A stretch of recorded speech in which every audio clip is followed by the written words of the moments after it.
সারা ভারতবর্ষের নয়, সারা পৃথিবী এই মুহূর্তে আশ্চর্যজনক সৃষ্টি। তার নাম কম্পিউটার নয়, তার নাম উড়োজাহাজ এরোপ্লেন নয়, তার নাম স্যাটেলাইট নয়, তার নাম গ্যালাক্সি নয়, তার নাম হচ্ছে ডাক্তার জাকির নায়েক।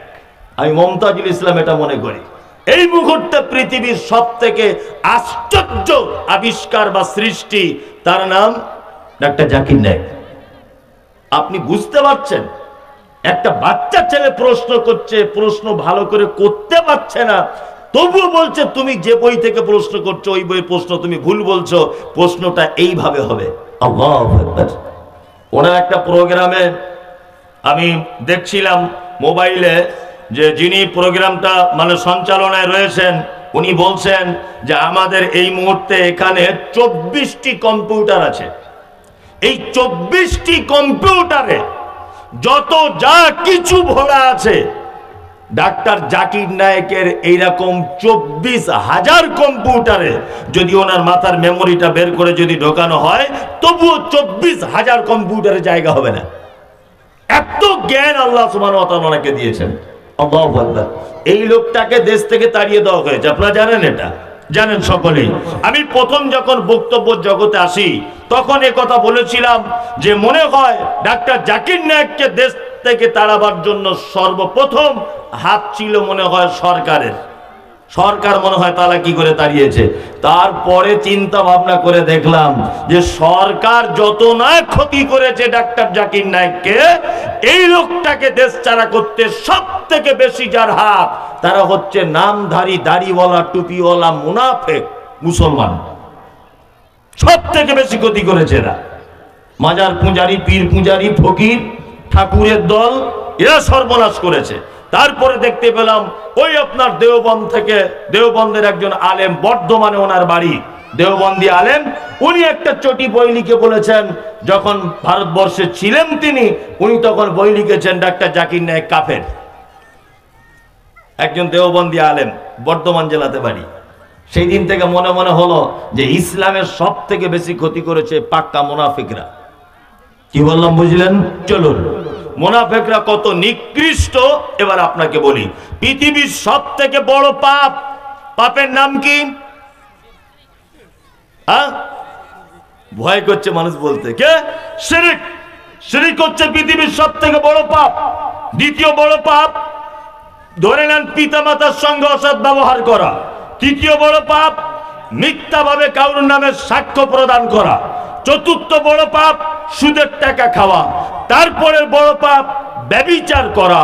তারপরের বড় পাপ আপনার ধরে নেন অন্যায়ভাবে কাউকে হত্যা করা। এগুলো পৃথিবীর সব থেকে বড় বড় পাপ, তাই তো? একটা লোক শিরিক করে লোকটা জাহান্নামে যেতে পারে বা যাবে। একটা লোক সুদ খেয়ে কাবিরা গুনাহ করেছে, ও জাহান্নাম যেতে পারে। একটা লোক মদ পান করেছে, কাবিরা পাপ, ও জাহান্নাম যেতে পারে। একটা লোক তার পিতামাতার সঙ্গে সদ্ব্যবহার করেছে, ও জাহান্নাম যেতে পারে। কিন্তু এখানে যত আলেম ওলামা আছেন, এইটা কেউ প্রমাণ করতে পারবেন না যে ওই সুদখোর, ওই মাতাল, ওই ব্যভিচারকর জাহান্নামের কোথায় থাকবে। এ কথা আল্লাহ সুবহানাহু ওয়া তাআলা কথা বলেনি। জাহান্নাম যাবে এটা স্বাভাবিক, কিন্তু আল্লাহ তাআলা মুনাফিকদের ব্যাপারে বলছেন, ইন্নাল মুনাফিকিনা ফিদ দারকিল আসফালি মিনান নার। মুনাফিকরা এত নিকৃষ্ট যে এরা জাহান্নামের একেবারে নিম্ন স্তরে থাকবে। বাজারে মুনাফিকের অভাব আছে? ভর্তি। ভর্তি না? মুনাফিক বাজারে ভর্তি। এবার আপনাকে আর একটা কথা বলছি। একটা লোক সুদ খেয়ে মারা গেল, ভালো করে বুঝবেন।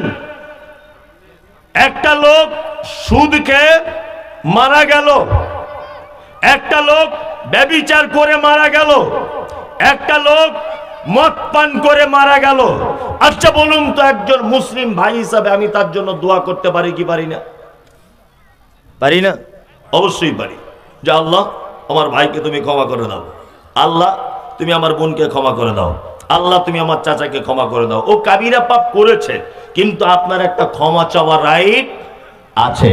কিন্তু আল্লাহ সুবহানাহু ওয়া তাআলা মুনাফিকদের ব্যাপারে মুহাম্মদ সাল্লাল্লাহু আলাইহি ওয়াসাল্লামকে একটা এত দামি কথা বললেন, এত বড় কথা যে আপনি অবাক হয়ে যাবেন। আল্লাহ তাআলা নবীকে বলছেন ইস্তাগফির, যদি আপনি ক্ষমা করেন, ক্ষমা যদি চান, আওলা তাস্তাগফির, আর যদি ক্ষমা নাই বা চান, ইন তাস্তাগফির, যদি আপনি মুনাফিকদের জন্য ক্ষমা প্রার্থনা করেন, সাবিঈনা মাররাতান, একদিনে যদি 70 বার। আল্লাহ নবীকে বলছেন আপনি ক্ষমা প্রার্থনা করেন, আওলা তাস্তাগফির, যদি নাই বা করেন, ইন তাস্তাগফির, যদি আপনি মুনাফিকদের জন্য ক্ষমা প্রার্থনা করেন, তাহলে সাবিঈনা মাররাতান, একদিনে একবার দুইবার নয়, 70 বার যদি আপনি মুনাফিকদের জন্য ক্ষমা প্রার্থনা করেন। আল্লাহ বলছেন ফালা ইয়াগফিরাল্লাহু লাকুম, আমি আল্লাহ, নবী আপনি যদি মুনাফিকদের জন্য ক্ষমা প্রার্থনা করেন, আমি আল্লাহ ফালা ইয়াগফিরাল্লাহু লাকুম, কোশ্চিন কালো মুনাফিকদের ক্ষমা করব না। তার মানে বুঝতে পারছেন পৃথিবীর কত সাংঘাতিক পাপী মুনাফিকরা, এদের জন্য ক্ষমা প্রার্থনা করা পর্যন্ত হারাম, চলবে না।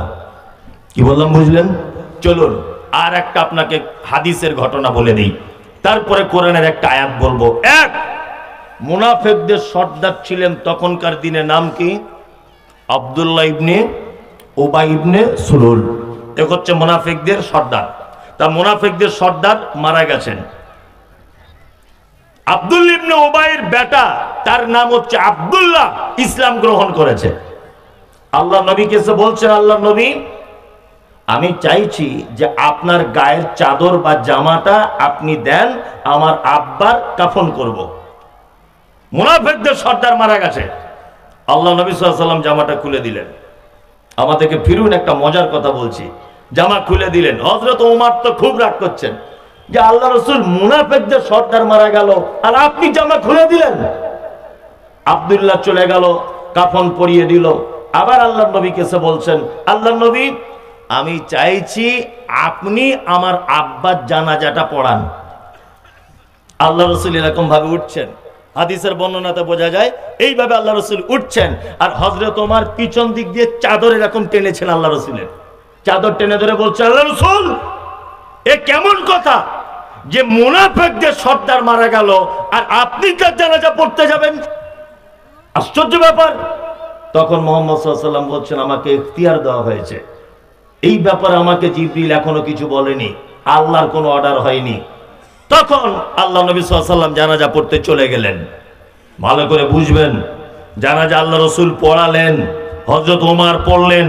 হযরত ওমর জানাজার নামাজ শেষ করে জানাজার মাঠে নিজেকে লজ্জিত মনে করে মনে মনে ভাবছেন যে আল্লাহ যেখানে নবীকে মানা করলেন না, জিবরিল ওহী অবতীর্ণ করলেন না, আমি খামাখাতে আল্লাহ নবীকে কেন নিষেধ করতে গেলাম?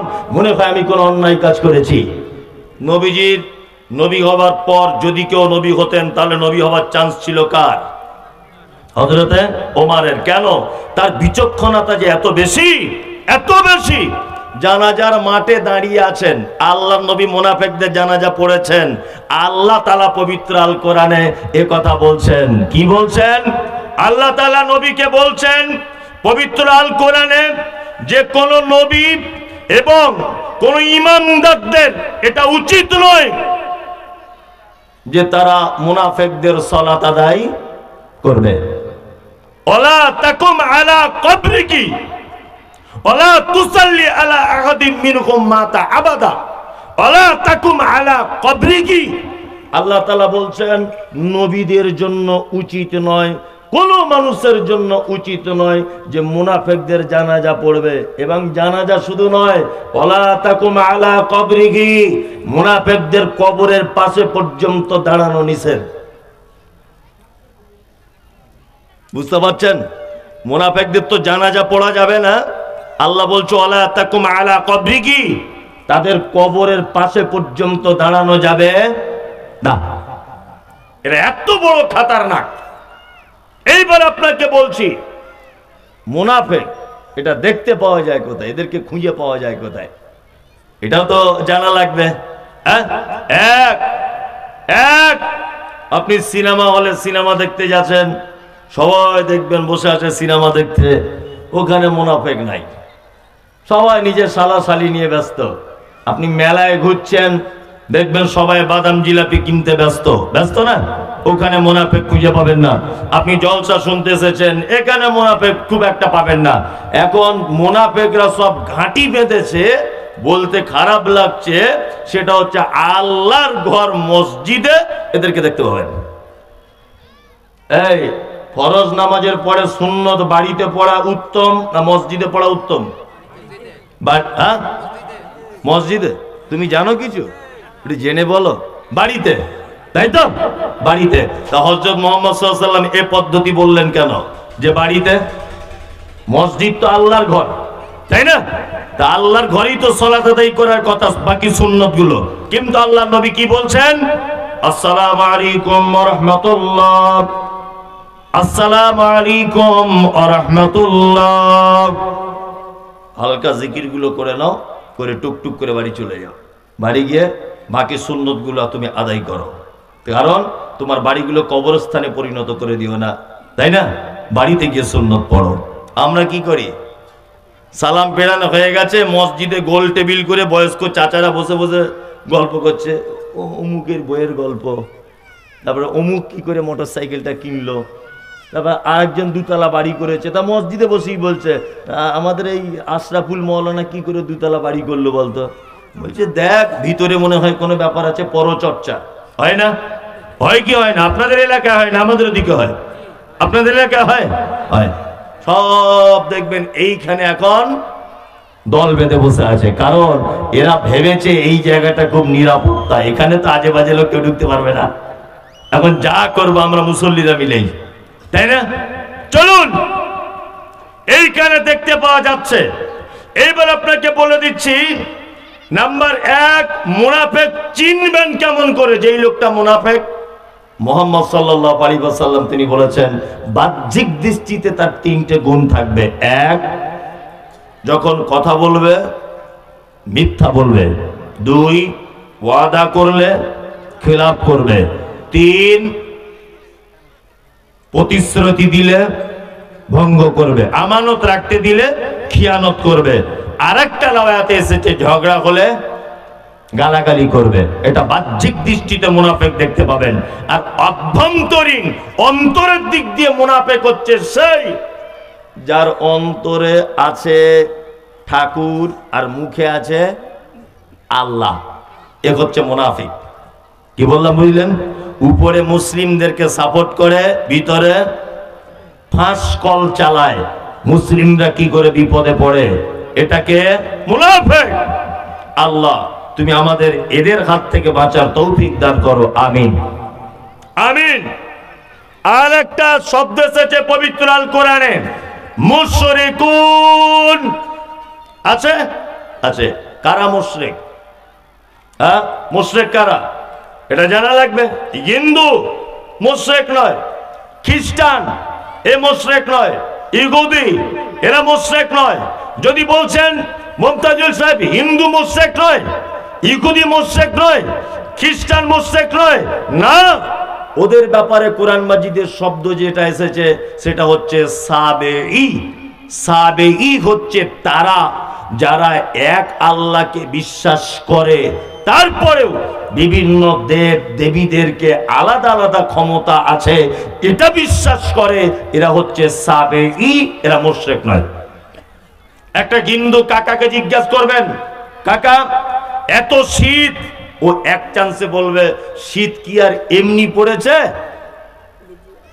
ভগবান দিচ্ছে উপরওয়ালা, এটাও বলবে না। তার মানে ওর একটা বিশ্বাস আছে উপরে একজন আছে, তাই না? কিন্তু তারপরেও দেখবেন হিন্দু ভাই যারা লোহা লক্করের ব্যবসা করে, ওরা কি পূজা করে? বিশ্বকর্মা। তার মানে ওদের একটা ধারণা যে লোহা লক্করের ডিপার্টমেন্টটা বিশ্বকর্মার হাতে আছে।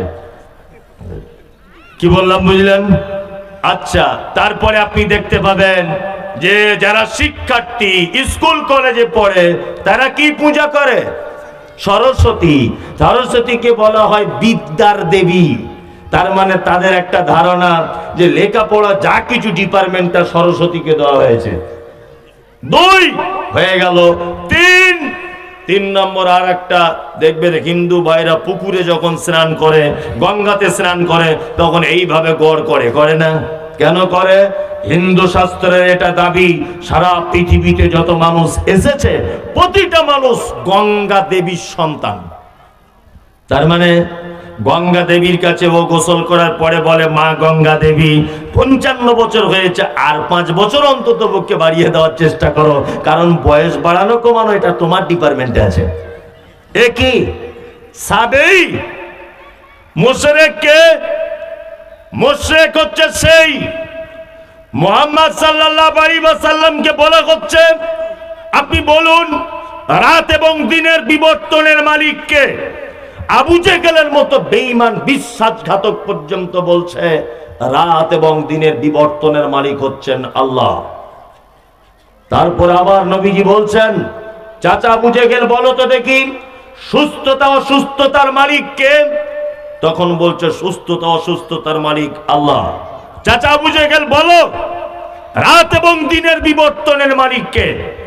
আবু জেহেলের মতো লোক তখন বলছে আল্লাহ।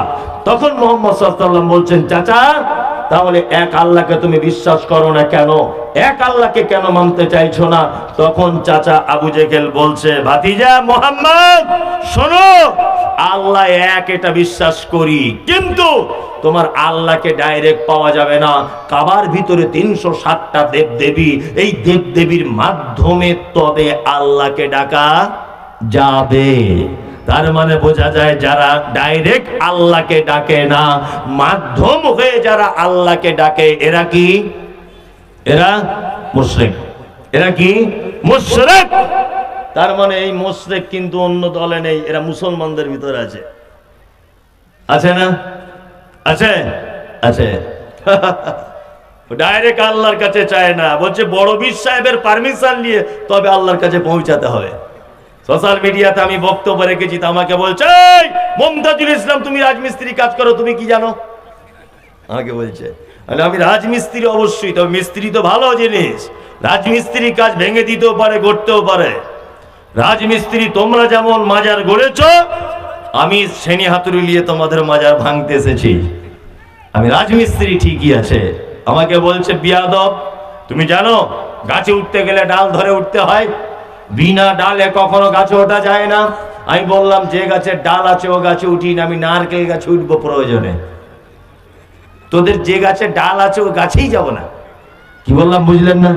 আচ্ছা, এই ধারণা মানুষের আছে না নেই যে ডাইরেক্ট আল্লাহকে পাওয়া যায় না, পীর হুজুর ফকির এদের মাধ্যমে আল্লাহকে ডাকতে হয়? আছে মুসলিমদের ভিতরে, আছে না? গাদা গাদা আছে। আপনি আশ্চর্য হয়ে যাবেন, কি বিশ্বাস আপনাদের! এই তো মালদাতে, আপনাদের এই মালদাতে কিসাল একটা দরগা আছে, কি ওই জায়গাটার নাম? হ্যাঁ, ওখানে আমি গিয়েছিলাম, আমি নিজে ভিডিও করেছিলাম। আবার না না না, ওটা না যেটা বলছে আপনারা, ওটা না, আর একটা যেটা ময়লা পুকুর আছে মাঝখানে। হ্যাঁ, ময়লা পুকুরে মেয়ে ছেলেরা গোসল করছে। কেন রে বুবু এরকম অবস্থা? বলছে 13 বছরের ছেলে হয় না, মানে কুকুরকে দিলে ও পানি খাবে না। ওই পানি যদি কুকুরকে দেওয়া হয়, ও কুকুরও পান করবে না ও পানি, আর ওই পানিতে গোসল করলে ওর বইয়ের ছেলে হবে। আশ্চর্য ব্যাপার। আচ্ছা, আপনাকে একটা কথা বলি, খুব ভালো করে বোঝার চেষ্টা করুন। এক, আচ্ছা, মানুষ মাধ্যম ধরে কখন? জানা আছে এটা? জানা নেই।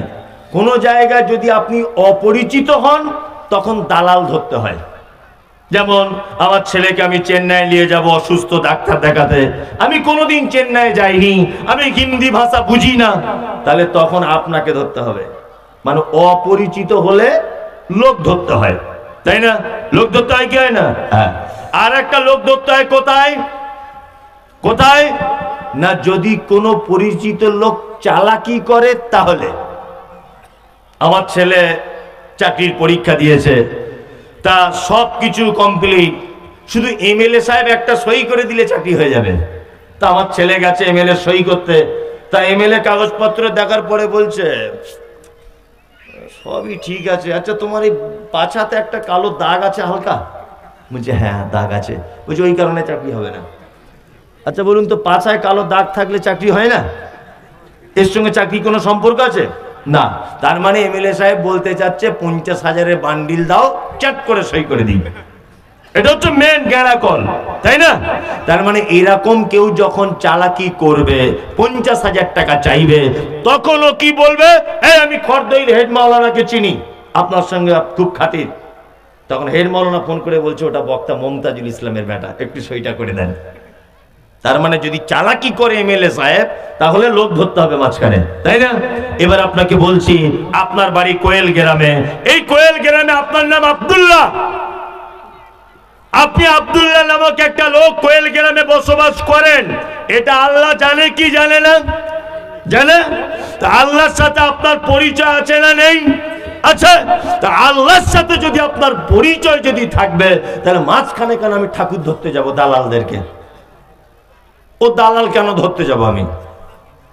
তার মানে দালাল ধরা শিরক।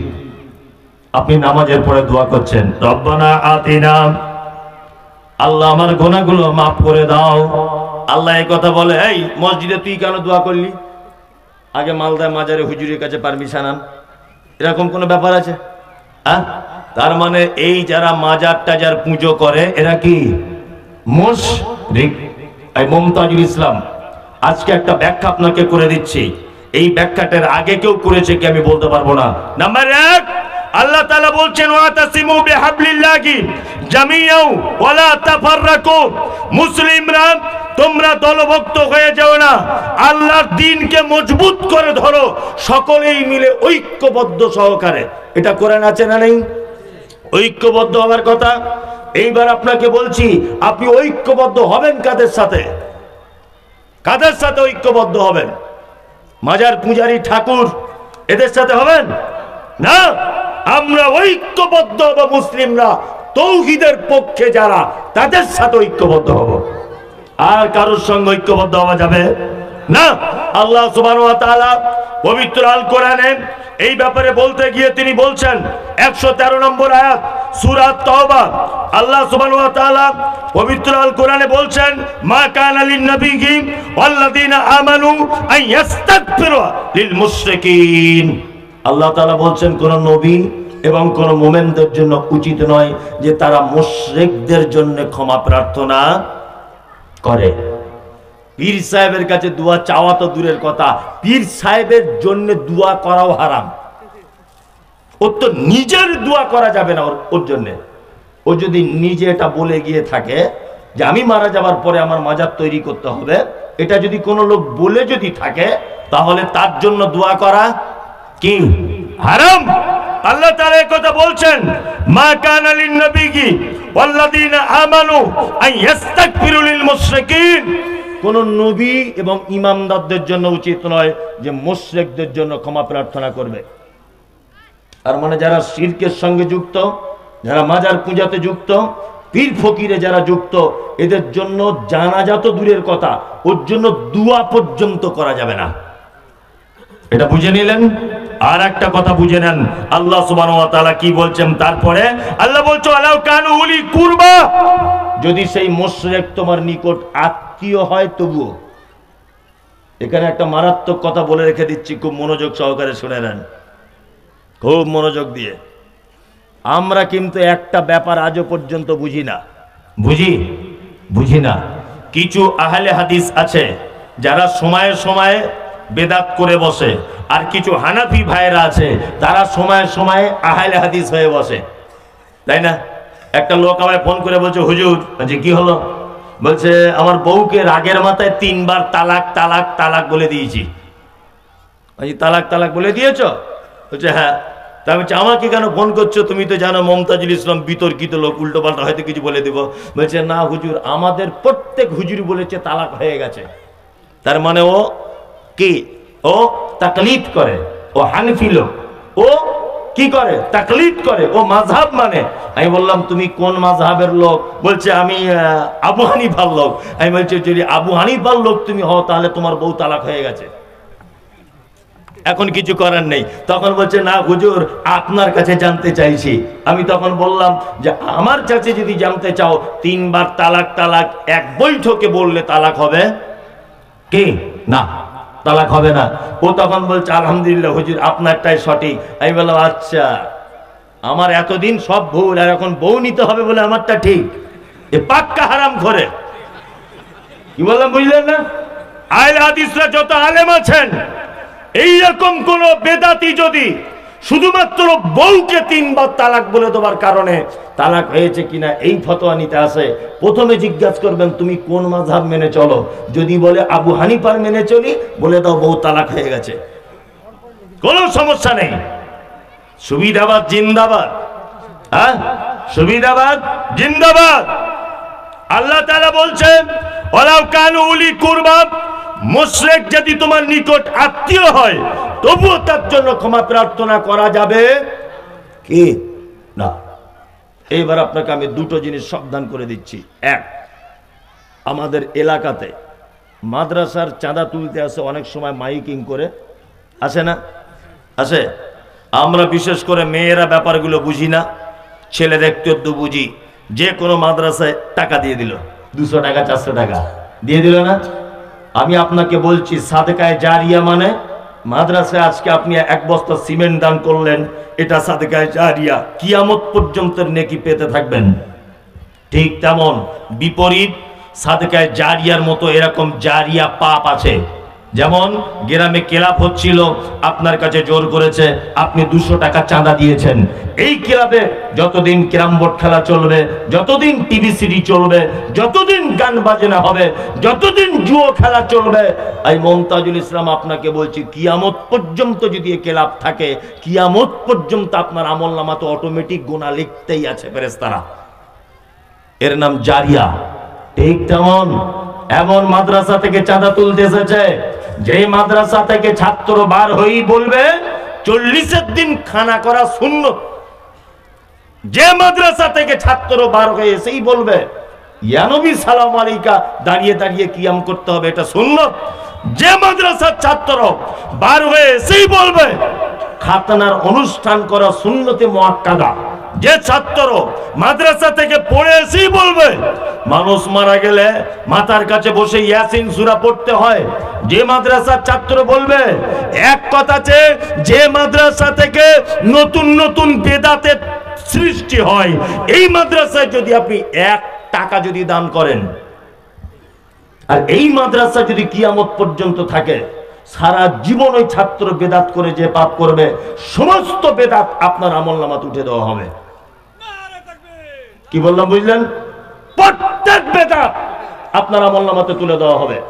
আপনাকে বলছি শুনে নেন, টাকা আপনার আছে, দান আপনি করুন, কোনো সমস্যা নেই। একটাও বেদাতি মাদ্রাসায় 10 টাকা দিয়ে সহযোগিতা করবেন না।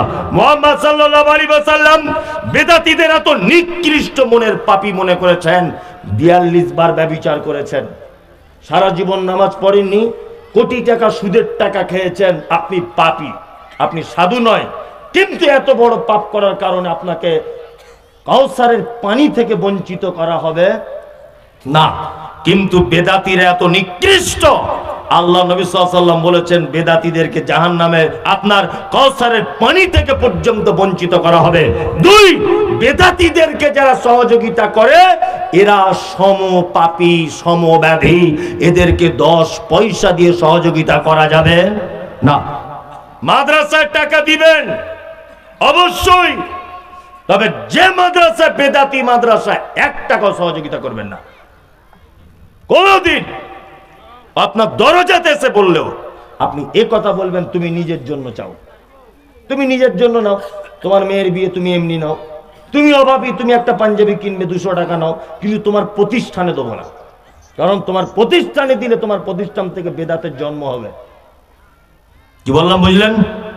চলুন নাম্বার 2, আল্লাহ তাআলা বলছে আল্লাহ কান উলি কুরবা, যদি মুশরিক তোমার নিকট আত্মীয় হয় তবুও।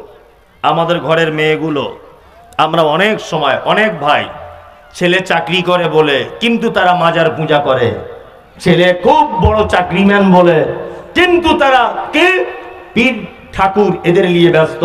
এইরকম ঘরে আপনার সোনার টুকরো মেয়েকে আপনি দিয়ে দিচ্ছেন। অনেকজন আছে না? আছে। আল্লাহ তাআলা কি বলছে? আলাউ কানু উলি কুরবা, তোমার নিকট আত্মীয় যদি মুশরিকদের ভিতরে কেউ থাকে তার জন্য ক্ষমা প্রার্থনা করা যাবে না।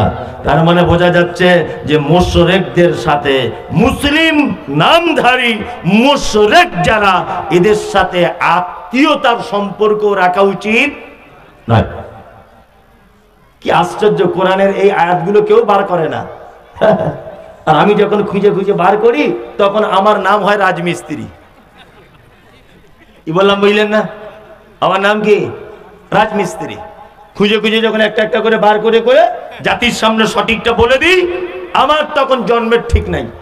বলছে ও যেদিন জন্ম হয় সেদিন ওর বাপ বাড়ি ছিল না। মোবাইলে বলছে, 22 হাত পাগড়ি বেঁধে বলছে।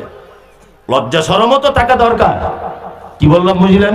তাহলে মুশরিকদের ব্যাপারে আপনাকে কথা বলে দিলাম। চলুন আর একটা উপাধি বলে দিই খারাপ, তারপরে কয়েকটা ভালো উপাধি বলে দেব। আর একটা উপাধি আল্লাহ বলেছে ফাসিকুন। কোরআনে আছে ফাসেক। এরা কারা চেনেন ফাসেকদেরকে? ফাসেক আবার কোথাও নেই, ওই কোয়েলের জলসায় বসে আছে। আর এক গেঁড়া কল। ফাসেক হচ্ছে ওই লোক যারা বড় পাপ করে দীর্ঘদিন যাবত, তারপরে পাপ এটা জানার পরেও তওবা করে না, তার থেকে ফেরত আসে না। একই ফাসেক। পিতামাতার সঙ্গে অসৎ ব্যবহার করে যে, ও ফাসেক। সুদ যে খায় ও ফাসেক। যে বিড়ি সিগারেট খায় ও ফাসেক। যে দাড়ি কাটে ও কি? ফাসেক। যে মিথ্যা কথা বলে ও কি? ফাসেক। কারণ এগুলো কাবিরা গুনাহ, বড় পাপ।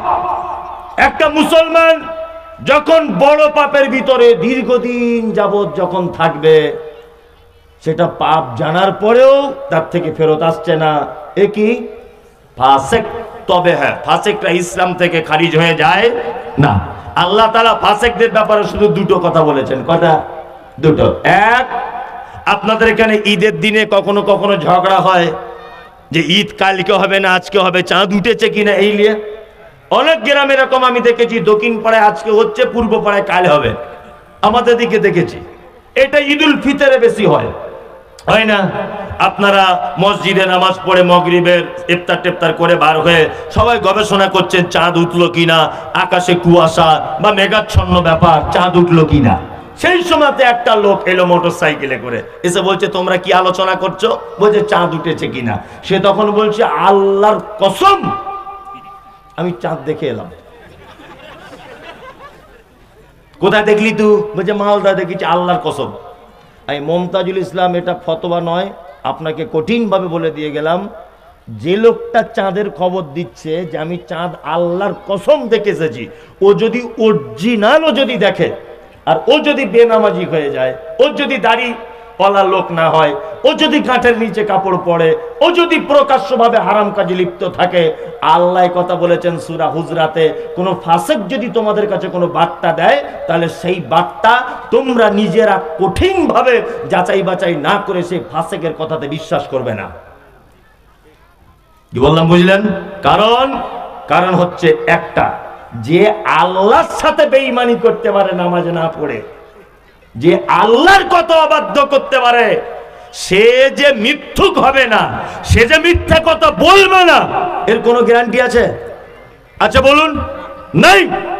ফাসিকদের কোনো সংবাদ গ্রহণ করা যাবে না। দুই, আল্লাহ তাআলা বলেছেন আল্লাহু লা ইয়াহদিল কওমাল ফাসিকিন। নিশ্চয়ই ফাসিকরা কোশ্চিন কালো কোনোদিন সঠিক রাস্তা পাবে না। আমি আশ্চর্য হয়ে যাই, অবাক হয়ে যায় আমি, যাদের ভিতরে বড় বড় পাপ থাকে, পাপ করতে করতে করতে করতে, আমাদের ভাষাতে একটা কথা আছে যে গু খাওয়া গরু তাকে যতই বেঁধে রাখেন ছেড়ে দিলে আবার গু খাবে, আছে না?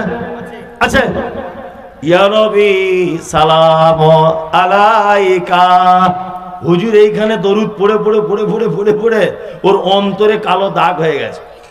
এইখানে যখন দরুদ পড়েছে, এখন মক্কায় হজ করতে গিয়ে তো মক্কাতে সব চলে না, মদিনাতে এইরকম দরুদ পড়লে তার পাছার চামড়া তুলে দিবে।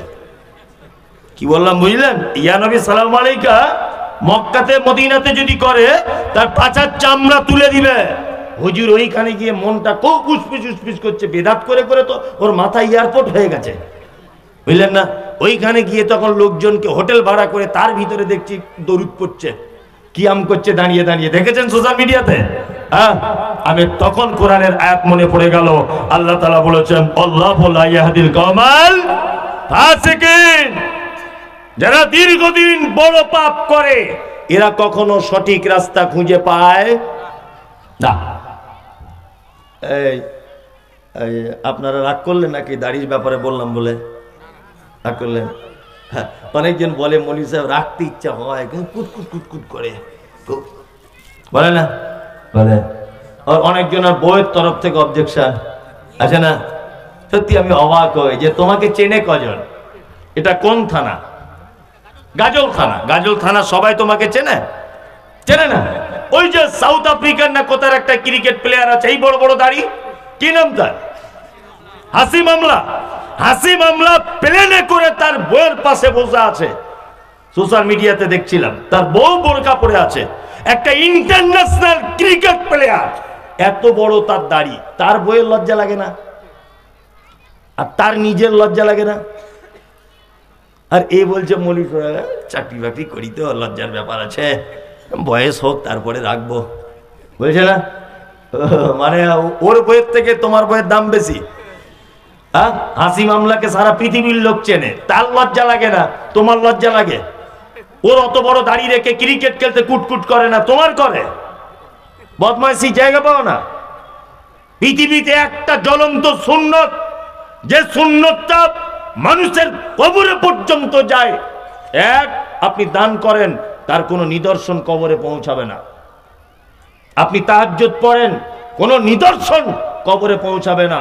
একটা মাত্র মারাত্মক বড় আমল, তার নাম দাড়ি। আপনাদের এলাকায় কেউ মারা গেলে দাড়ি চেঁচে কবর দেয় না? ওই সমেত দেয়, ওই সমেত দেয়। অন্তত ফেরেশতারা থেকে তো বুঝতে পারবে আমাদের দলের লোক, অন্তত এটা তো বুঝতে পারবে যে একটা সুন্নত নিয়ে তো এসেছে। হ্যাঁ, আর যার নাই একদম মুগুরিলিয়ে রেডি, তাড়াতাড়ি হিসাব কর, তাই না? এ তো বাস্তবে এটা বোঝা যায়। একটু এইসবগুলো চিন্তা ভাবনা করুন। কি বললেন? আপনাকে আমি কিন্তু ছোট বড় বলতে আসিনি, আপনাকে ভালোবাসি ওই জন্য একটু বলুন। এটা রাখলে সত্যি সম্মান বাড়ে, বাড়ে না? বাড়ে। আল্লাহু আকবার। আপনি অবাক হয়ে যাবেন, আল্লাহর কসম বলছি, আজ থেকে 2 মাস আগে আমি উমরা করতে যাচ্ছিলাম, দমদম এয়ারপোর্টে দাঁড়িয়ে আছি, তখন সম্ভবত এশার আজান দিচ্ছে, এশার আজান দিচ্ছে। তা আমি ঘুরছি এয়ারপোর্টের 2 তলার উপরে, ঘুরছি যে নামাজ পড়বে, একটু কিছু বিছাবো। একটা পুলিশ অফিসার অন ডিউটিরত অবস্থাতে আমাকে এসে বলছেন, হুজুর আপনার কিছু হারিয়েছে? আমি বললাম না স্যার, আমার কিছু হারায়নি।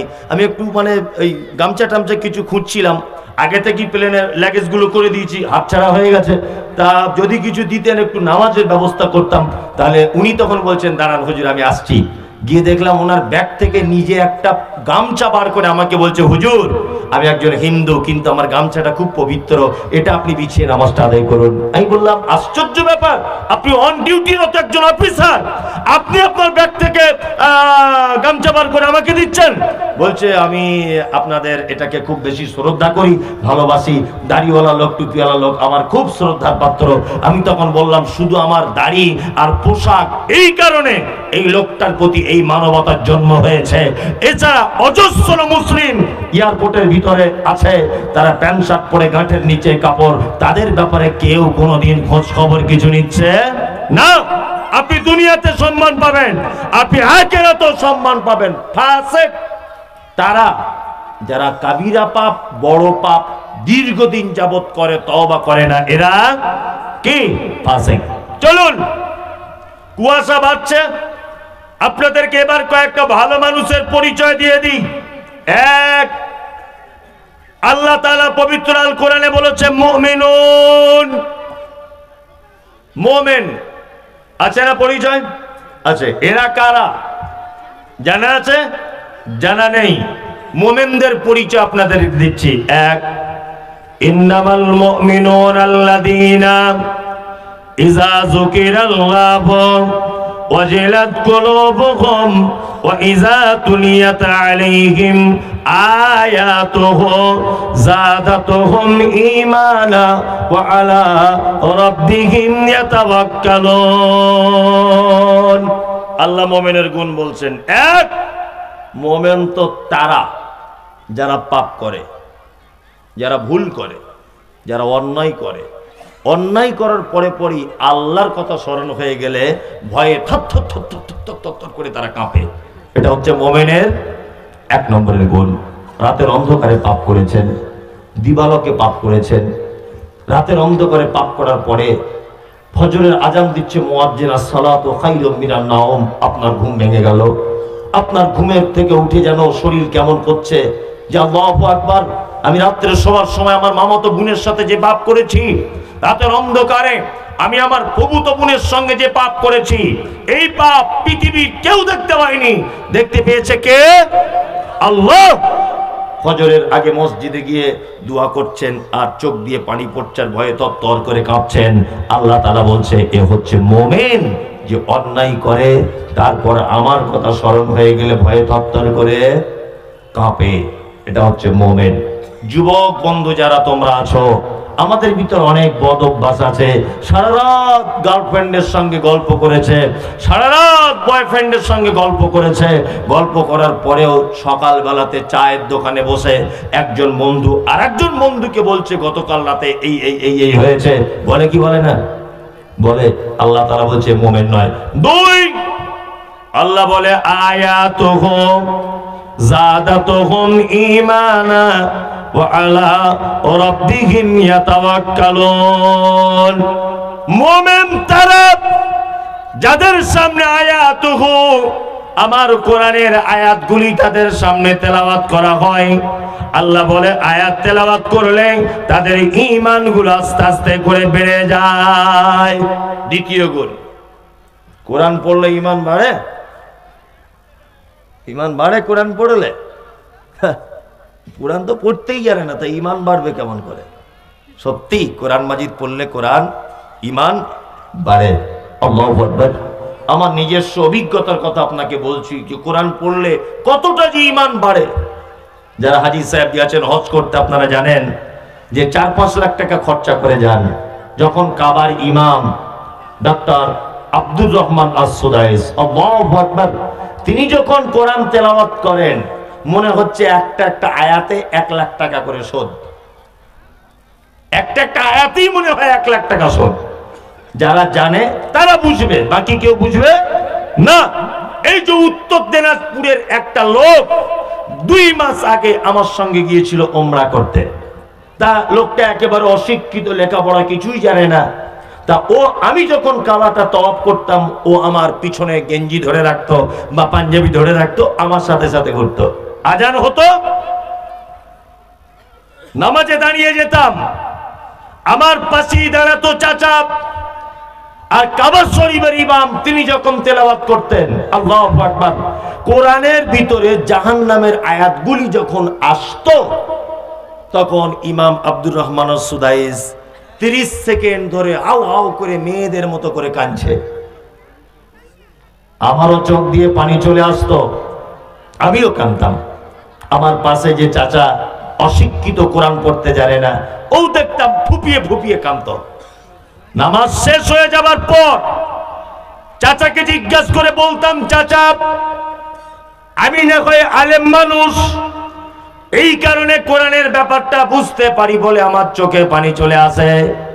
চাচা আপনি সত্যি করে বলুন, আমি না হয় আলেম মানুষ এই জন্য কাঁদি, আপনি কেন কাঁদেন বলুন।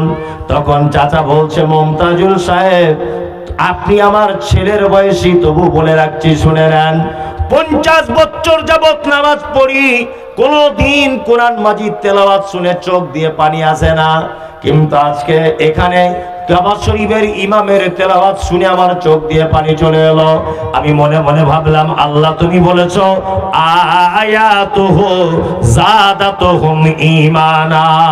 মুমিন তারা তাদের সামনে যখন কোরআনের আয়াতগুলিকে যখন তেলাওয়াত করা হয়, আল্লাহ তাআলা বলে তাদের ঈমান তখন বেড়ে যাবে। সে নিষ্ঠুর হলেও তার ঈমান তখন বেড়ে গিয়ে তার চোখ দিয়ে পানি চলে আসবে। ইমাম সাহেব তেলাওয়াত করবে সুললিত কণ্ঠে, আর মুসল্লি বিরক্ত বোধ করবে না, মনে মনে ভাববে যেন 1 ঘন্টা যাবত তেলাওয়াত হোক।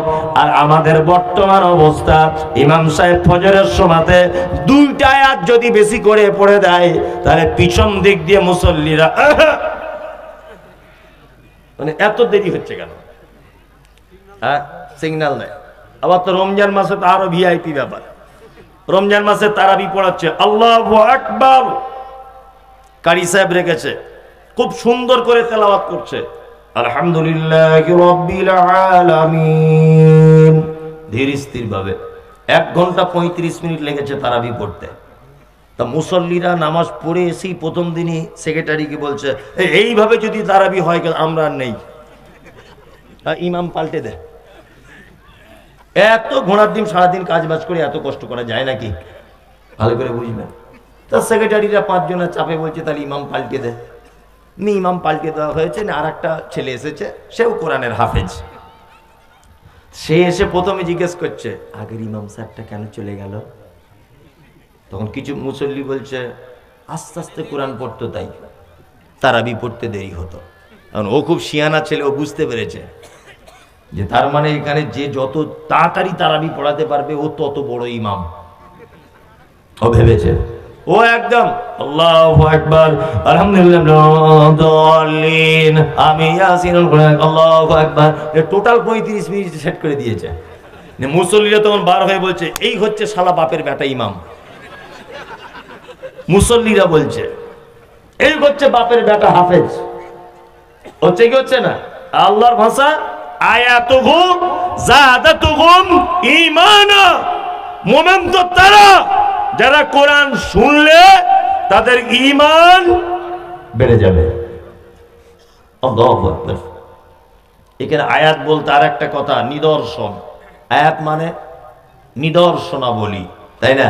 এই নিদর্শনাবলী দেখবে আর কি করবে? ঈমান বেড়ে যাবে। পৃথিবীতে অনেক নিদর্শন রয়েছে না? রয়েছে কি রয়েছে না? রয়েছে। আপনাদেরকে দুটো একটা নিদর্শনের কথা বলি। এক, চাষি ভাইরা যারা মাঠে যান চাষবাস করতে, ঠিক মাগরিবের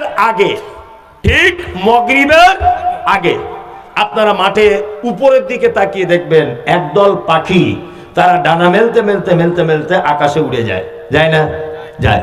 আবার ওদের ডানা মেলার স্টাইলটা হচ্ছে এই, 2 বা 3 বার করে ডানা মেলে তারপর স্থির করে দেয়, যে এইভাবে দুলতে দুলতে যায়। যায় না? আল্লাহ এই কথাটা কোরআন মাজিদে নোট করে দিয়ে বলছেন, আওয়ালাম ইয়ারাউ ইলা তাইরি ফাওকাহুম সাফাতিন ওয়ায়াকবিজ মা ইমসিকুহুন্না ইল্লার রহমান ইন্নাহু বিকুল্লি শাইইন বাসীর। কোরআন মাজিদে আল্লাহ বলছে, মানুষ তোমরা আমাকে চিনতে পারছো না? আমাকে যদি সামান্য চিনে দিতে পারো তাহলে পক্ষীকুলের দিকে তাকিয়ে দেখো আকাশের উপরে আমি আল্লাহ। তারা যখন ডানা মেলতে মেলতে ডানা স্থির করে দেয়, এই স্থিররত অবস্থাতে মহাশূন্যতে কে তাকে স্থিরভাবে ভাসমান অবস্থায় রাখে? ইল্লার রহমান, শুধু আমি আল্লাহ, আমার পক্ষে সম্ভব, আর কারো পক্ষে সম্ভব নয়। 2, আল্লাহ সুবহানাহু ওয়া তাআলা পৃথিবীতে একটা নদী রেখেছেন, যার একদিকের পানি মিষ্টি আর একদিকের পানি লবণ। দেখেছেন? একদিকের পানি সাদা আর একদিকের পানি নীল কালারের। মোবাইলে দেখেছেন। আল্লাহ পবিত্র কোরআনে বলছেন, মারাজাল বাহরাইনি ইয়ালতাকিয়ান বাইনাহুমা বারদা কুল লা ইয়াবগিয়ান। বলো পৃথিবীর মানুষ, এই সাদা পানি আর নীল পানি এর মাঝখানে যে অন্তরাল, এটা কার? আল্লাহ। সুবহানাল্লাহ। কোন প্রাচীরের ব্যবস্থা নেই, কোন গার্ড দেওয়া নেই, এটা একেবারেই কার হুকুম? আল্লাহর হুকুম। আল্লাহর যে কত নিদর্শনাবলী আছে।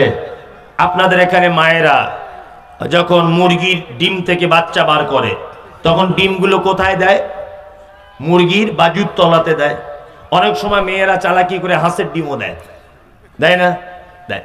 হাঁসের আর মুরগির ডিম একসঙ্গে দিয়েছে বাজুর তলাতে একজন মেয়ে।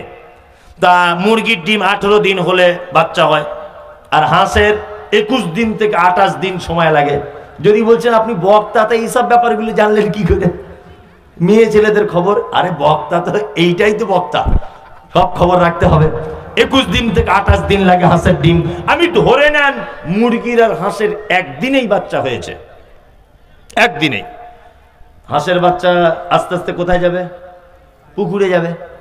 পুকুরে না? পুকুরে। আর দেখেছেন জীবনে যে মুরগির বাচ্চাটা ওর পিছনে পিছনে পুকুরে যাচ্ছে? না, দেখেছেন না? আচ্ছা, ওকে কে বলে দিল? কে বললো কে যে তুই পুকুরে যা আর তুই ডাঙাতে গিয়ে চড়? কে বলে দিল এটা? আশ্চর্য ব্যাপার না? আশ্চর্য ব্যাপার। গরুর বাছুর হয়েছে, বাছুর হয়েছে না? কোন শীতে সবাই উপরে দুতলায় ঘুমাচ্ছেন, আর আপনার গরুটা গোয়াল ঘরে আছে। আল্লাহর নিদর্শন দেখুন, গোয়াল ঘরে আছে, গোয়াল ঘরে ওর পেটে বাচ্চা গাভীর, একবার শুচ্ছে একবার উঠছে। অক্লান্ত পরিশ্রমের পরে ও বাচ্চা জন্ম দিয়েছে। গাভীর বাচ্চা অনেক সময় একা একা হয় না? হয়। গাভী তখন নিজের ভাষাতে তার বাচ্চাকে বলছে, দেখ তোর তো নানি দাদি কেউ নাই যে তোর গায়ের লালাগুলো পরিষ্কার করবে। ওই জন্য গাভী নিজের জিভ দিয়ে লালাগুলো চ্যাট চ্যাট করে পরিষ্কার করে দেয়, দেয় না? দেয়। এইবারে বাচ্চাটা আস্তে আস্তে করে গাভীকে বলছে, মা একটু দুধ হলে ভালো হতো না, একটু দুধ খাবো। তা গাভী তখন বলছে, উঠে দাঁড়া। উঠে দাঁড়িয়ে কাঁপছে, কাঁপতে কাঁপতে কাঁপতে ঠাস করে পড়ে গেল। বাচ্চা হয় না এরকম? আবার মাকে বলছে, মা পড়ে গেলাম, এবার কি করবো? বলছে, আবার উঠে দাঁড়া তুই। আবার উঠে দাঁড়ালো, থাক থাক থাক থাক থাক করে কাঁপছে। মা দুধ কোন দিকে পাবো? বিয়াদব, পিছনের দিকে যা, পিছনের দিকে যা। বাঁট ঝুলছে, ধরে টান। বাঁট ধরে চুক চুক চুক চুক করে টানছে। বলছে, মা দুধ ভালো আসছে না তো। তখন মা বলে দিচ্ছে বাচ্চাকে, এক কাজ কর, প্রথম মা হয়েছি তো দুধের রাস্তাটা ক্লিয়ার নেই, ওই জন্য একবার এরকম করে চুষবি আর এইরকম করে গুঁতো মারবি। মারে গরু ছাগলের বাচ্চা, আপনি দাঁত বার করে হি করে হেসে দিলেন, এটা হাসার কথা নয় তো। আমি এটা বলতে চাইছি, ওকে যে বাঁট ধরে গুঁতো মারতে হবে, এটা কে শেখালো? কে? আল্লাহ। আপনি এইগুলো দেখেও বুঝতে পারেন না যে আল্লাহ বলে একজন কেউ আছে? এটা দেখে বুঝতে পারেন না আপনি? আল্লাহু আকবার। কত যে নিদর্শন, কত যে নিদর্শন আল্লাহ সুবহানাহু ওয়া তাআলা। সুন্দরবনে বেড়াতে গেলাম, বেড়াতে গিয়ে লক্ষ লক্ষ রকমের গাছ, একটাও আমের গাছ নেই, একটাও লিচুর গাছ নেই, একটাও বেদানার গাছ নাই, একটাও খেজুরের গাছ নাই।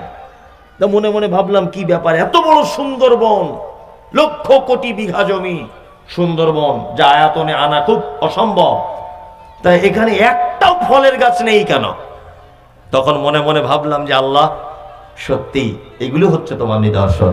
তুমি যদি এখানে কাঁঠালের গাছ দাও, তা হনুমান কি করে বুঝবে যে কাঁঠাল কি করে ভেঙে খেতে হয়? এটা তো বুঝবে না। আম গাছ যদি তুমি সুন্দরবনে দাও, কোন আমের আচার করলে খেতে ভালো লাগে, এটা কি বানরে বুঝবে? বুঝবে? বুঝবে না। আনারস কিভাবে কেটে লবণ দিয়ে খেতে হয়, এটা বাঘে বুঝবে? বুঝবে না। ওই জন্য আল্লাহ সুবহানাহু ওয়া তাআলা যত আম গাছ সব মালদাতে দিয়েছে। এখানকার মানুষ, কালিয়াচকের মানুষ, ওই গাজলের মানুষ আম খাবে আর কি বলবে? আলহামদুলিল্লাহ। যাবতীয় প্রশংসা কার? আল্লাহ সুবহানাহু ওয়া তাআলা। আল্লাহ বলছে, মুমিন তারা আয়াতুকুম যাদাতুকুম ঈমানা ওয়া আলা রাব্বিহিম ইয়াতাওয়াক্কালুন। মুমিন তারা যারা, যাদের সামনে আমার নিদর্শনাবলী পেশ করা হয় আর আমার নিদর্শনাবলী দেখে তাদের ঈমান বেড়ে যায়।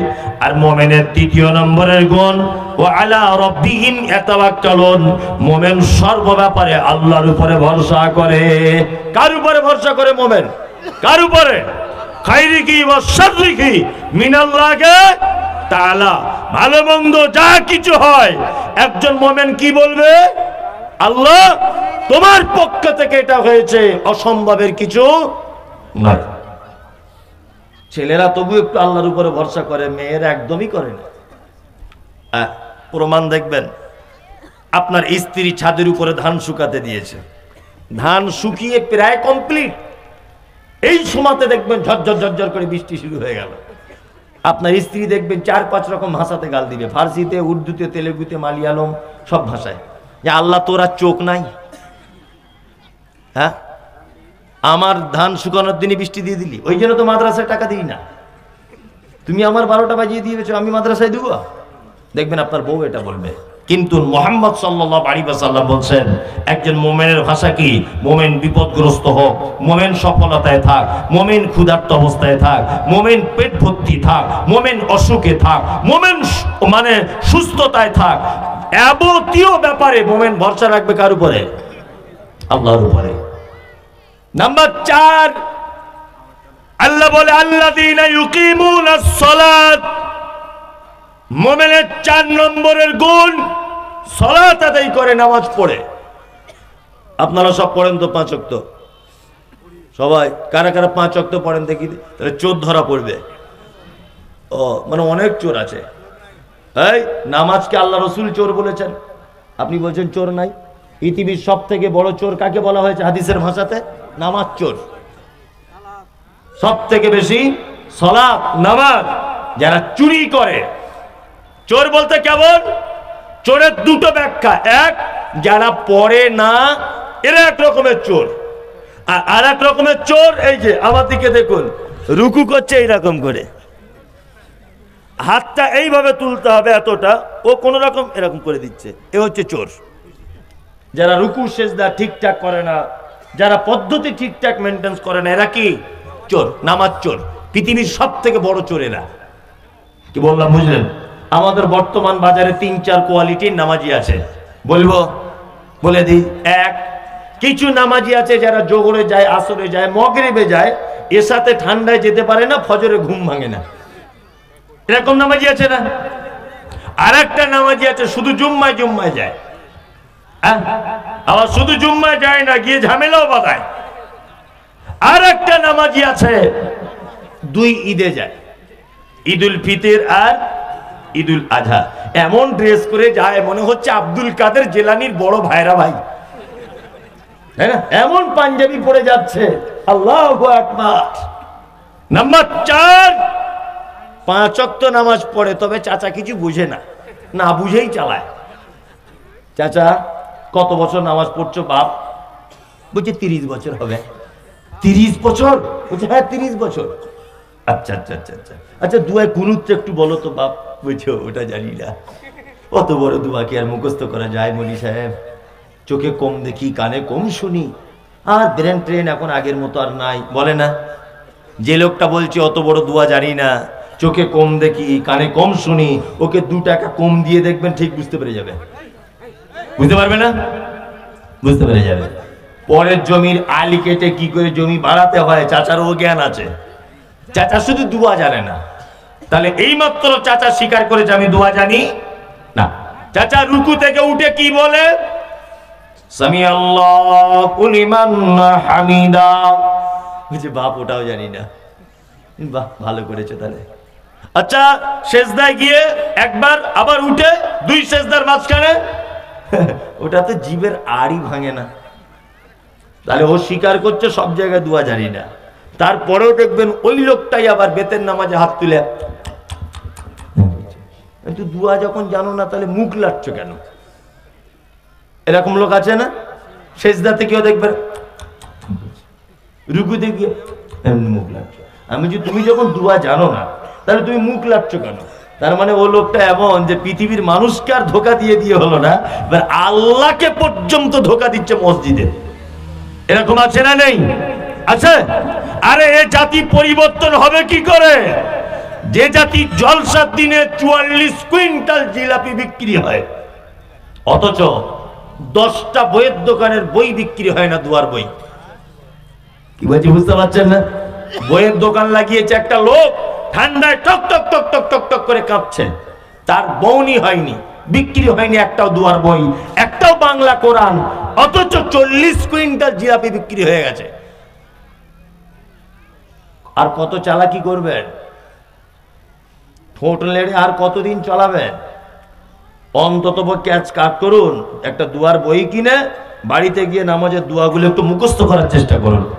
আবার কিছু এঁচড়ে পাকা লোক আছে, তাদের যদি বলে দেওয়া হয় যে চাচা সেজদায় যখন যাবে পা ফাঁক করে রাখবে না, পা এরকম করবে, তখন বলছে তোর কবরে তুই যাবি, আমার কবরে আমি যাবো, বেশি ভ্যাট ভ্যাট করে বকিস না, বলে না? তুই তুই কবে কবে মরবি হলি, তুই তুই আমায় ভুল ধরতে আসছিস, অথচ ওর ভুলই। এরকম লোক আছে না? আচ্ছা সালাত, ইবাদতের জগতে সবথেকে ইম্পর্টেন্ট মূল্যবান ইবাদত, তার নাম কি? সালাত। সালাত ছাড়া জান্নাত যাওয়া যাবে কি না? আপনাদের এলাকায় মসজিদে মাইকে কোনো মানুষ মারা গেলে অ্যানাউন্স করে করে করে কি করে? ইন্না লিল্লাহি ওয়া ইন্না ইলাইহি রাজিউন। মনোযোগ দিয়ে শুনবেন। কোয়েল দক্ষিণ পাড়ার ফটিক ভাই মারা গেছে, 3টার সময়তে জানাজা হবে। ওই আব্দুল আখেরদের মানে আমবাগানে সবাই চলে আসবেন, বলে না অনেক জায়গাতে বলে। যার ব্যাপারে বলা হচ্ছে ও জীবনে নামাজ পড়েনি। এখানে ভালো করে বুঝে নেন, ওর নামাজ ফরজ হয়েছে কত বছরে? 10 বছরে, তাই তো? ও মারা গেছে কত বছরে? 60 বছরে। তাহলে ও নামাজ পড়লো না কত বছর? 50 বছর। আচ্ছা বলুন, 50 বছরে আপনাদের মসজিদের এক ওয়াক্ত আজান মিস হয়েছে? আপনাদের কোন মসজিদে হয়েছে? হয়নি। তাহলে 50 বছর আল্লাহ মুয়াজ্জিনকে দিয়ে ওকে ডেকেছে, হাইয়া আলাস সালাত, নামাজের দিকে তুমি চলে এসো। আল্লাহ নবীকে বলছেন, নবী আপনি যদি তাদেরকে শুধু নামাজের জন্য বলেন তাহলে আসতে চাইবে না।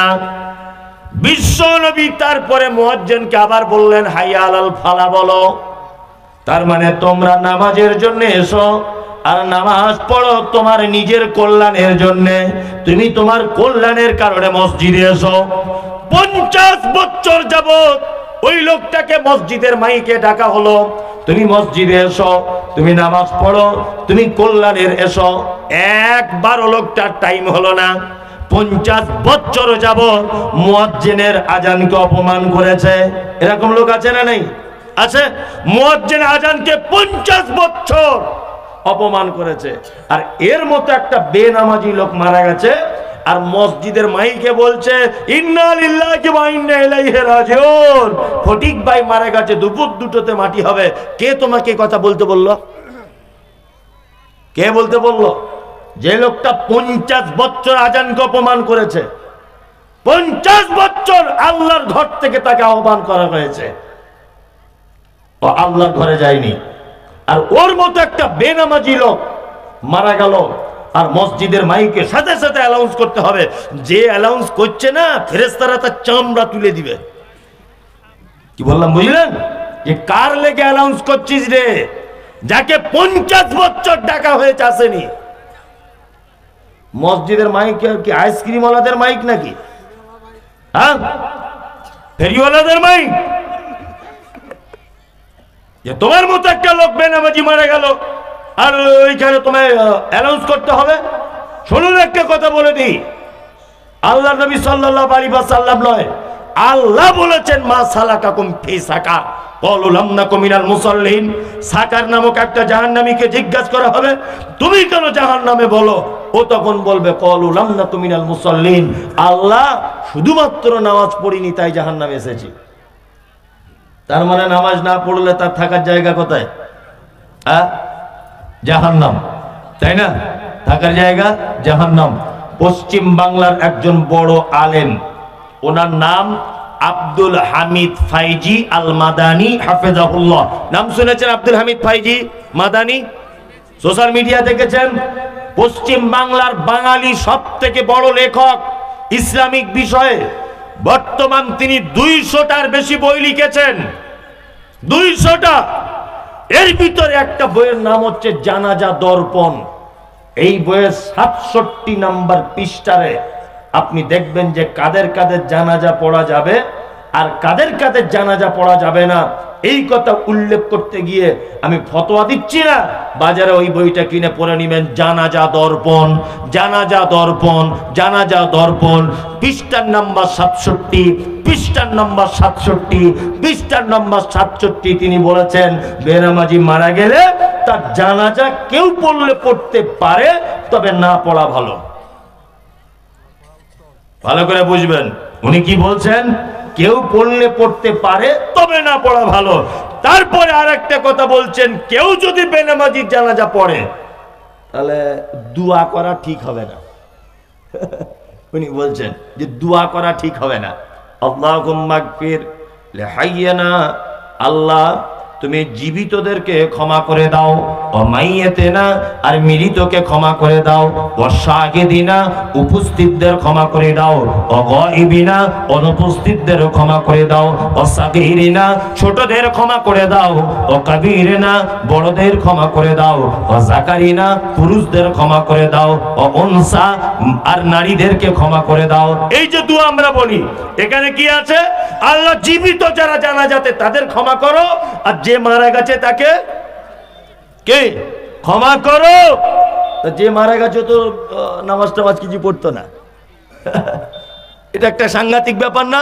এটা আমি ফতোয়া দিইনি, আমি শুধু নামাজ বা সলাতের গুরুত্ব কতটা লেখকের লেখা বই থেকে পড়ে আমি আশ্চর্য হয়ে গেলাম। আল্লাহু আকবার। আল্লাহ, যারা আমরা বসে আছি, তুমি আমাদের 5 ওয়াক্তের সালাত আদায় করার তৌফিক দান করো, আমিন আমিন। সারা পৃথিবীতে মসজিদে আকসা ফিলিস্তিনের মাটিতে ভেঙে দেওয়া হচ্ছে, এটা আপনারা দেখেছেন সোশ্যাল মিডিয়াতে। ইসরায়েলের ইহুদিরা হামলা চালাচ্ছে, প্রত্যেক দিন চালাচ্ছে না? চালাচ্ছে। কত নিরীহ মুসলিম নারীকে পুরুষকে হত্যা করা হচ্ছে, মসজিদে আকসার উপরে বোম ব্লাস্টিং করা হচ্ছে, তাই না?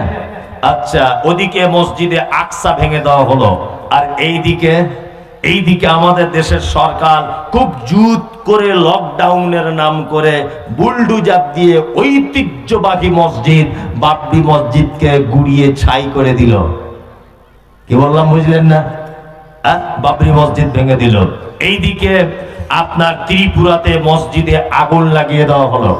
এইদিকে আপনার পশ্চিম বাংলার এবং অন্যান্য রাজ্যে অনেক মসজিদে এখনো পর্যন্ত প্রকাশ্যে মাইকে আজান দেওয়া নিষিদ্ধ। আছে না?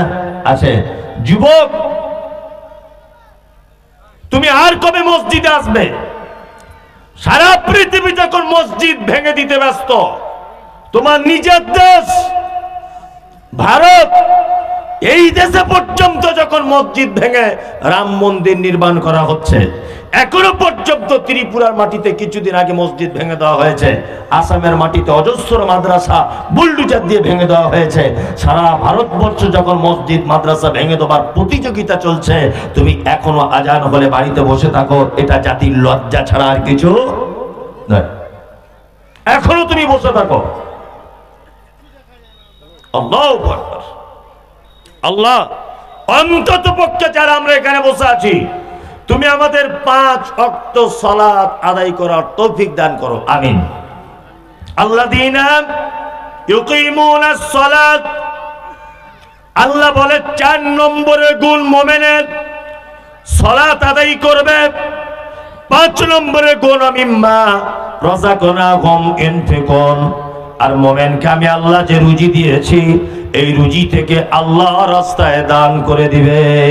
4 নম্বরে 5 নম্বরে গুণ, মুমিন কি করবে? দান করবে, তাই না? এবার আপনাদেরকে একটা চমৎকার ঘটনা বলছি, শুনে রেখে দেন।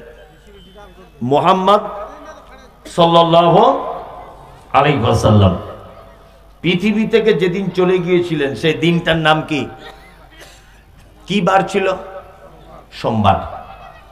সোমবারের আগের বৃহস্পতিবার, এইটা খুব মনোযোগ দিয়ে শুনুন, সোমবারের আগের বৃহস্পতিবার আল্লাহ নবী সাল্লাল্লাহু আলাইহি ওয়াসাল্লাম জীবনের শেষ ইমামতি করেছেন মাগরিবের সালাতের বা মাগরিবের নামাজের শেষ ইমামতি। আর প্রথম 2 রাকাতে তেলাওয়াত করেছিলেন সূরা মুরসালা।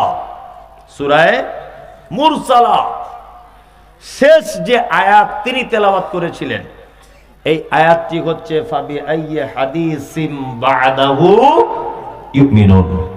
এটা শেষ আয়াত। আজান হয়ে গেল, নামাজ শেষ, আল্লাহ নবী সাল্লাল্লাহু আলাইহি ওয়াসাল্লাম বাড়ি চলে এলেন আম্মাজান আয়েশার হুজরাতে। হযরতে বেলাল ইশারের আজান দিলেন। আল্লাহ নবী সাল্লাল্লাহু আলাইহি ওয়াসাল্লাম আয়েশাকে ডেকে বলছেন, আয়েশা একটু পানি দাও তো আমাকে, আমি ওযু করি। তা আম্মাজান আয়েশা পানি দিলেন, বিশ্ব নবী ওযু করলেন। ওযু করার পরে বেহুশ হয়ে গেলেন, অজ্ঞান হয়ে গেলেন। দুই, আবার হুঁশ চলে এলো। আবার আম্মা জান আয়েশাকে বললেন, আল্লাহ রসুল, আয়েশা একটু পানি দাও তো। তো পানি দেওয়া হলো, অজু করলেন, আবার বেহুশ হয়ে গেলেন। তৃতীয়বার ডক্টর আসাদুল্লাহ আল গালিব, বাংলাদেশের প্রখ্যাত আলেম, সিরাতুর রাসূল নামক বইয়ের শেষ দিকে এই আলোচনাগুলি করেছেন। তৃতীয়বার আল্লাহ নবী সাল্লাল্লাহু আলাইহি ওয়াসাল্লাম আয়েশাকে আবার বলছেন, আয়েশা পানি দাও। আয়েশা পানি দিলেন। আল্লাহ নবী সাল্লাল্লাহু আলাইহি ওয়াসাল্লাম ওযু করলেন। ওযু করে অসুস্থ বোধ করলেন, আর মসজিদে যেতে পারবেন না। আল্লাহর নবী আয়েশাকে বলছেন, আয়েশা তুমি তোমার আব্বাকে বলো, অর্থাৎ আবু বক্করকে বলো ইমামতি করতে যেতে। আবু বক্করকে বলো। আম্মা জান আয়েশা আবু বক্কর রাদিয়াল্লাহু তাআলা আনহুকে ইমামতি করতে বললেন। হযরত আবু বক্কর ইমামতি করলেন, কিন্তু মনের দিক দিয়ে তৃপ্তি নেই, কারণ বিশ্ব নবী তখন বেঁচে আছেন। নামাজ আবু বক্কর পড়ালেন। কদিন? বৃহস্পতিবার টোটালে পড়ালেন, শুক্রবার পড়ালেন, শনিবার আল্লাহ নবী সাল্লাল্লাহু আলাইহি ওয়াসাল্লাম একটু সুস্থতা বোধ করলেন। এইবার আল্লাহ নবী সাল্লাল্লাহু আলাইহি ওয়াসাল্লাম আয়েশাকে বলছেন, আয়েশা মসজিদে নববীর জানালার পর্দাটা সরিয়ে তোমার আব্বাকে বলো দুইজন সাহাবীকে ডাকতে। আম্মা জান আয়েশা আবু বক্করকে বললেন, আব্বু দুইজন সাহাবীকে আল্লাহ রাসূল ডেকেছেন। দুইজন সাহাবী এলেন, বিশ্ব নবী জনাবে রাসূলুল্লাহ সাল্লাল্লাহু আলাইহি ওয়াসাল্লাম দুইজন সাহাবীর কাঁধে ভর দিলেন, দিয়ে নববীতে প্রবেশ করছেন। তখন ইমাম হিসাবে দাঁড়িয়ে আছেন আবু বকর সিদ্দিক রাদিয়াল্লাহু তাআলা আনহু। জোহরের নামাজের ইমামতিতে দাঁড়িয়ে আছেন কে? আবু বকর। বিশ্বনবী মসজিদে ঢুকেছেন, আবু বকর ব্যাপারটা অনুভব করলেন। অনুভব করার কারণে তিনি পিছনে চলে আসার মনস্থির করলেন। তখন আল্লাহ নবী ইশারা করে বলছেন, আবু বকর তুমি যেখানে দাঁড়িয়ে আছো ওইখানেই তুমি দাঁড়িয়ে থাকো, এক পা হিলবে না। বিশ্ব নবীকে এবার গিয়ে বসানো হলো কোথায়? আবু বক্করের বাম দিকে। আল্লাহর নবী হয়ে গেলেন ইমাম, আর আবু বক্কর হলেন মুকাব্বির। ইসলামের প্রথম মুকাব্বির কে? আবু বকর সিদ্দিক রাদিয়াল্লাহু তাআলা আনহু। দুই, হযরত আবু বকর আল্লাহ রাসূল বেঁচে থাকা অবস্থায় 17 ওয়াক্তের ইমামতি করেছেন। কত ওয়াক্তের? 17 ওয়াক্তের ইমামতি করেছেন। আল্লাহ নবী সাল্লাল্লাহু আলাইহি ওয়াসাল্লাম নামাজ পড়লেন। নামাজের পর আম্মা জান আয়েশার হুজরাতে ঢুকলেন। আয়েশার হুজরাতে ঢুকে প্রথমেই আয়েশাকে জিজ্ঞাসা করে বলছেন, আয়েশা আমাদের বাড়িতে কি কোনো সম্পদ আছে? তখন আম্মা জান আয়েশা বলছেন, আল্লাহ রাসূল সম্পদ আমাদের বাড়িতে 5টা থেকে 9টা দিনার আছে। দিনার মানে সোনার কয়েন, আগেকার দিনে চলতো। দিরহাম মানে চাঁদির কয়েন। তখন আল্লাহ রাসূল একটু উচ্চ কণ্ঠে আয়েশাকে বলছেন, আয়েশা আরে তুমি কেন এখনো বাড়িতে রেখে দিয়েছো, দান করে দিতে পারলে না? তখন আম্মা জান আয়েশা বলছেন, আল্লাহ রাসূল আপনি ব্যস্ত ছিলেন, আপনি অসুস্থ, এই কারণে আমি কাউকে দেওয়ার মতো সময় পাইনি। বিশ্ব নবী তখন আয়েশাকে বলছেন, আয়েশা কোনো ঈমানওয়ালা মানুষের জন্য, কোনো নবীর জন্য এটা উচিত নয় যে এত নিকৃষ্ট সম্পদ বাড়িতে জমা রেখে আল্লাহর সঙ্গে সাক্ষাৎ করবে। তার মানে বিশ্ব নবী বোঝাতে চেয়েছেন, আয়েশা মানুষ যেটা রেখে চলে যায় এটা হচ্ছে একটা নিকৃষ্ট সম্পদ, আর মানুষ যেটা আল্লাহর রাস্তায় দান করে দিয়ে চলে যায় এটা হচ্ছে একটা উৎকৃষ্ট সম্পদ। আল্লাহু আকবার। আপনাকে আমি কি দিয়ে বোঝাবো? সারা পৃথিবী মাল মাল মাল, আমি আপনি সবাই ইনকাম করছি, কিন্তু মুহাম্মদ সাল্লাল্লাহু আলাইহি ওয়াসাল্লাম বলেছেন মাল তোমার 3টে। এক, তুমি যেটা খেয়ে নিয়েছো এটা তোমার মাল, তুমি যেটা পরনে রেখেছো এটা তোমার মাল। 2, 3 তুমি যেটা আগে পাঠিয়ে দিয়ে জমা করে রেখেছো সেটা মাল। আমরা দানের ব্যাপারে অনেক হাদিস কোরআন জানি, শুনেছি, তাই না? আমি আপনাদেরকে এবার একটা কথা বলবো। আচ্ছা এই যে টাকা পয়সা অর্থ, এটা কার? কার এটা? আল্লাহর দান। কার দান? আল্লাহ। আমি একটা হোটেলের মালিক, খুব ভালো করে বুঝবেন, আমি একটা হোটেলের মালিক, আপনাকে আমি কাজে রেখেছি, আপনি ক্যাশ কাউন্টারে কাজ করেন। প্রত্যেক দিন আমার 10 লাখ টাকা বেচা কেনা হয় হোটেলে। সন্ধ্যাবেলাতে যখন হিসাব নিকাশ করে টাকাটা আপনি বাড়ি নিয়ে যাবেন না আমাকে দিয়ে যাবেন? আমাকে দিয়ে যেতে হবে। আপনি পাবেন কতটা? 350 থেকে 400 টাকা, ওটা আপনার মজুরি। আর ব্যালেন্স টাকা কি আমাকে ফেরত দিয়ে আপনাকে চলে যেতে হবে, কারণ এটা আমার টাকার, আপনি ছিলেন জিম্মেদারি, আপনার জিম্মেদারি ডিউটি শেষ, আপনি আমার কাছে হ্যান্ড ওভার করলেন। ঠিক তেমন সম্পদ, টাকা পয়সা, জমি জায়গায় কার? আল্লাহ সুবহানাহু ওয়া তাআলা। এটা আল্লাহ আপনার কাছে জিম্মেদারি দিয়েছে, তুমি এটা রেখে দাও। এর থেকে তোমার যতটা প্রয়োজন তুমি ততটা ব্যয় করো। তোমার স্ত্রীর জামা কাপড় দাও, তোমার ছেলের পরনের পোশাক দাও, তুমি নিজে খাও, ইত্যাদি ইত্যাদি যা কিছু পারবে তুমি এইটা থেকে করো। বাকিটা যার সম্পদ তাকে রিটার্ন করে দিতে হবে। এটাই হচ্ছে উত্তম। আল্লাহ সুবহানাহু ওয়া তাআলা বলছেন অমিম্মা রাযাকনাহুম ইনফিকুন। মুমিন তো তারাই যাদেরকে যে রুজি দিয়েছি তার থেকে আল্লাহর রাস্তায় দান করে। কোয়েল মাদ্রাসা